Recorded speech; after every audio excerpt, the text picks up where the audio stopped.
ఇప్పుడు కూడా మీరు అన్నారు ఆ బోర్డ్స్ వచ్చాయి, ఎక్కడి నుంచి వచ్చే కూడా ఇన్వెస్టిగేషన్ చేస్తాం, ఎందుకు వచ్చే కూడా ఇన్వెస్టిగేషన్ చేస్తాం. అందులో కూడా ఎవరైనా ఉంటే మీరు అన్నట్టు ఆ బోట్లు వచ్చినప్పుడు కరెక్ట్గా అది కొట్టుకున్న ప్లేస్ చూశాను నేను. ఆ ఇది కూడా బెండ్ అయింది, వంగిపోయింది. పిల్లర్ కాదు, పిల్లర్ మధ్యలో ఉండే జాయింట్ వెయిట్ వెయిట్ వెయిట్ అది వెయిట్ అంటారా, అది కంట్రోల్ అన్నమాట. రెండు పిల్లర్స్ మధ్యలో గేట్ని కంట్రోల్ చేయడం కోసం పెట్టినటువంటి ఆ గేట్ అక్కడ ఉంటుంది, దాని సపోర్టింగ్ ఒక కాలం దాన్ని కొట్టుకునింది.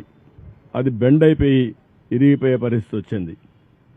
అంటే ఏంటిది?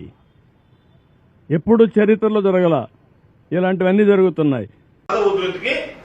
బోట్లు కొట్టుకుని వస్తే దానికి వైఎస్ఆర్సీపీ ఈ విధంగా కుట్ర పడిందంటావా? ఏమన్నా కాస్త మెదడులో నీకు గుంజుంటే అటువంటి మాటలు మాట్లాడతావా? ఇదే మాట 2019లో మీ వాళ్ళ చేత మాట్లాడించావు.